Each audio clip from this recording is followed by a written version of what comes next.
ভবিষ্যৎ কি এবং আমাদের কেন ডিজিটাল মার্কেটিং সম্পর্কে জানা উচিত। ঠিক আছে, এখানে দেখেন যে আজ থেকে 15 বছর বা 20 বছর আগে যারা টেক্স জব করতেন, যেমন সালাউদ্দিন স্যারের সময় উনি আগে থেকে জব করতেন, আমাদের এই যে এখানে সৈয়দ সরওয়ার্দী স্যার আছেন, দীর্ঘদিনের টেক্স এক্সপেরিয়েন্স ইন্স্যুরেন্স ক্যারিয়ারে। তো তারা যখন আজ থেকে 15-20 বছর আগে কাজ করতেন তখন তো সবকিছু পোস্টিং কম্পিউটারে দিতে হতো না, ঠিক না স্যার? বিভিন্ন লেজার মেনটেন করতে হতো, কাগজপত্র ফাইলিং করা হতো, টাইপিং করা হতো। কিন্তু যখন বিগত কয়েক বছর আগে যখন তাদেরকে বলা হলো যে এখন কি কম্পিউটারাইজড হবে এবং সফটওয়্যারে সব ডাটা এন্ট্রি হবে, তো পেপারলেসটা এখন বলছি কিন্তু আরো কয়েক বছর আগের কথা বলছি, যখন এই কম্পিউটারাইজের কথা আসলো ওই সময় তাদের অনেক কলিগ কম্পিউটার শিখতে না পারার কারণে পেশা থেকে হারিয়ে গেছে। কথা ঠিক কিনা? অনেকে নিজেকে পরিবর্তন করে নতুন করে কম্পিউটার শিখতে শুরু করেছে। কথা ঠিক কিনা? কিন্তু এইখানে দেখেন মেসেজটা কি, নতুন প্রযুক্তি নতুন কিছু সব সময় আসবে, কিন্তু আপনি যদি নতুনের সাথে নিজেকে অ্যাডজাস্ট করে নিতে না পারেন তাহলে আপনি সিস্টেমকে বদলাইতে পারবেন না, হয় আপনার বদলাতে হবে না হয় বাদ করে দিতে হবে। আমি বুঝাতে পারছি কিনা? যখন ফুজি কালার ল্যাম্প, তাই না, আগে রিল কিনতাম আমরা, ঠিক কিনা?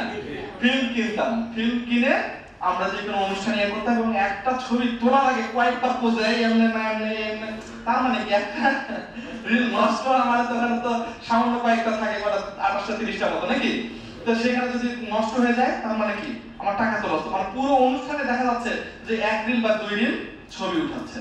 আজকের অনুষ্ঠানে সকাল থেকে যদি এই রিলের হিসাব করা হয় তার মানে 5-6টা রিল শেষ, যিনি ছবি তুলছেন। কথা ঠিক কিনা?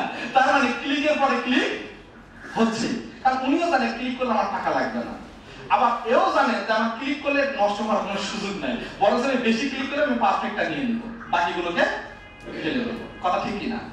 কিন্তু যখন এই ডিজিটালটা আসতে শুরু করলো তখন যারা এই ইন্ডাস্ট্রিতে ছিলেন তারা ভয়ে ছিলেন, আবার কেউ কেউ মনে করেছিলেন এটা যদি আসে হাতে হাতে যদি সবাই ছবি তোলে তাহলে আমাদের দাম থাকবে না। যারা স্টুডিওতে আছেন, ঠিক কি না? কিন্তু সময়ের প্রেক্ষাপটে সময়ের বিবর্তনে তাদের দাম কি আসলে কমেছে? আগে দেখবেন যে স্টুডিও থেকে ক্যামেরা ভাড়া করা হতো এবং ওই কি ফিল্মটা কিনা হতো। কথা ঠিক কিনা? আর এখন কোথাও থেকে কিন্তু ক্যামেরা ভাড়া করা হয় না আমার জানা মতে, যে আপনার ক্যামেরাটা ডিজিটাল ক্যামেরাটা ভাড়া দেন আমি ছবি উঠাবো, এরকম করে।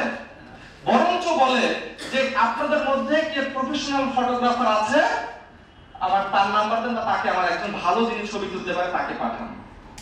এই ছবি তোলার জন্য ডাকি নাই, আপনাকে ডাকছি অন্য কারণে, মানে আপনাদেরকে নিয়ে গল্প করছি। গল্পটা হচ্ছে যে আজ থেকে 20 বছর আগে যখন আপনারা এই ডিজিটাল ক্যামেরা পাননি, যখন আগের ক্যামেরা ছিল একই কোম্পানির ছিল অন্য একটা ছিল, তখন ক্যামেরা ভাড়া করা হতো, ঠিক কিনা? তখন কিন্তু আপনাদেরকে ভাড়া এখনকার মতন ওইভাবে করা হতো না। কথা ঠিক কিনা? আমি বুঝতে পারছি কিনা?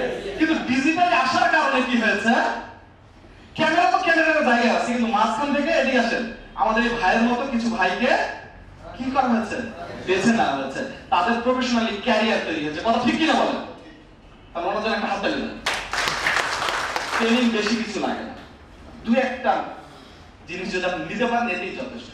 তার মানে ডিজিটালকে ভয় পাচ্ছি, মনে করছি ডিজিটাল আসলে না জানি আমার কি হয়ে যাবে, মনে হয় ম্যানুয়াল মার্কেটিং বন্ধ হয়ে যাবে, মনে হয় আমি টিকতে পারবো কিনা। ভয় পাওয়ার কিছু নেই, বরঞ্চ আপনার এই দক্ষতার কারণে আপনার ডিমান্ড আরো বেড়ে যাবে। একটা হাততালি দিবেন না? তার মানে কি ডিজিটাল যত আসে যদি শুধুমাত্র সেই প্রযুক্তিটাকে আপনি অ্যাডপ্ট করতে পারেন, আপনি নিজের মধ্যে নিয়ে আসতে পারেন, তাহলে আপনার দাম কমার তো সুযোগই নাই, বরঞ্চ দাম বহুগুণে